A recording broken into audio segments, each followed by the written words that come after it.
The Genesis fallout has officially hit Stellar. How much money did Stellar lend out to Genesis? Well, we're going to learn in this video. And miners are starting to make money, which means they can pay back their loans. See, it's all about this crypto hot potato thing. And who's got the most cash to weather this crypto winter? Let's start it off with the heat map set to a 24-hour time period. XLM, highlight of the show, sitting at 9.4, up 3.69% last 24 hours. XRP sitting at that 42.8, ETH 16.28, and Bitcoin right at that 23 at 22.913.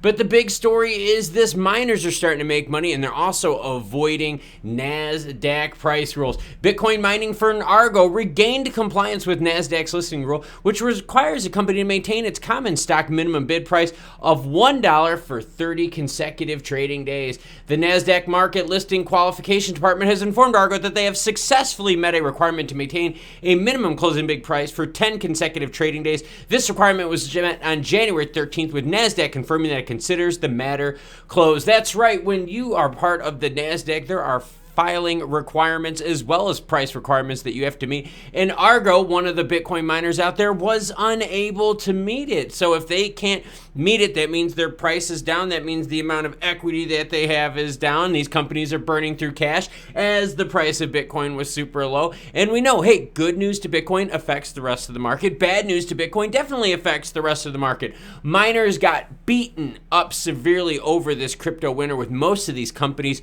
shutting down their rigs altogether because of how much the cost of electricity was versus what they were making mining. But now that the price has turned around and that the enthusiasm is getting back up into Bitcoin and mining, you're starting to see miners out there regain compliance as well as claw back some of that price relief. Speaking of pain with crypto and banks, oh my gosh, you guys seen what the FDIC is doing? Yep, just another alphabet mafia letter agency by the U.S. government. U.S. banks pressured to sever ties with cryptocurrency companies. A media frenzy is currently covering the numerous banks and their depositors, they said. There's obvious pressure coming from external sources. Public sentiment affects Washington and regulators. And they're talking about the FDIC's most recent warning about cryptocurrency. At the beginning of January, the FDIC issued a scathing statement on cryptocurrency, stating that is issuing or holding crypto stored or transferred on a decentralized network is highly likely to be inconsistent with safe and sound banking practices.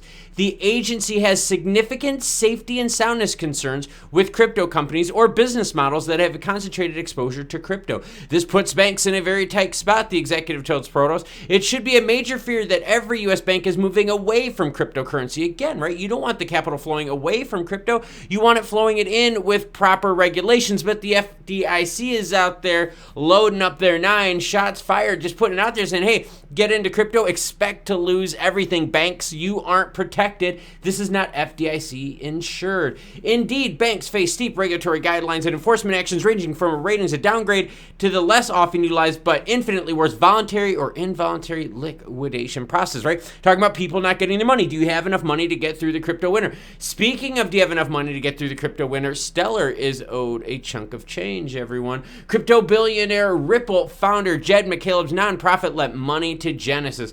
The Stellar Development Foundation, a nonprofit organization created by Jed McCaleb in 2014, is owed $13.2 by Genesis, the bankrupt crypto lending firm. See, people couldn't pay back Genesis, right? So then all of a sudden they default.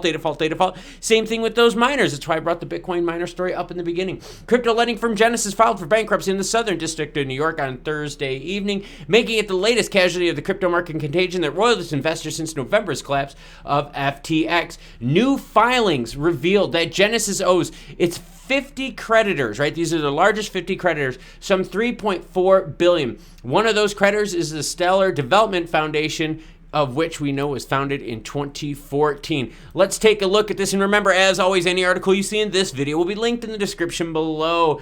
Here is the Business Wire announcement of the bankruptcy announcement. And if you go in there, you can go through their restructuring firm, which is Kroll Restructuring. You can go into the case backgrounds. They have a whole bunch of dates, motions, hearings. There's a whole bunch of juiciness you could read. I'll save you the time. Boom, right there. Stellar Development Foundation listed as a top 50 creditor. Now, the amount on there in regards to the 13.2 million, I have not confirmed that amount myself, but I can confirm that Stellar is a top 50 creditor. Now, let's get back to why Stellar would then, why would they offer them some money, right? All right, let's read on. A spokesperson from the Stellar Development Foundation said in an email to Forbes that the organization extended a limited series of loans in 2022 to Genesis Institutional Lending Desk.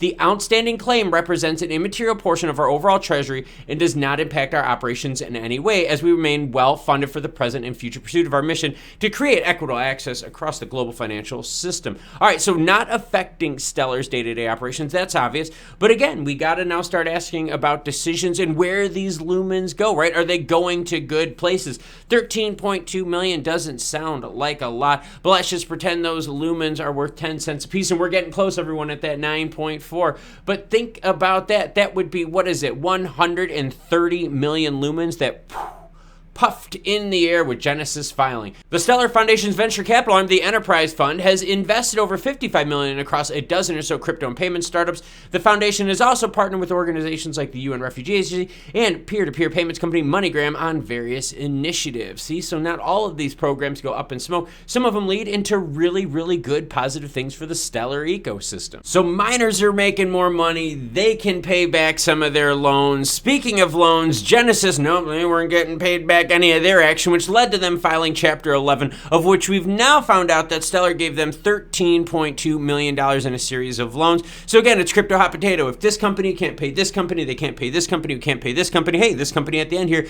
just happens to be Stellar this time around, as they are on the list of the top 50 creditors associated with the Genesis filing.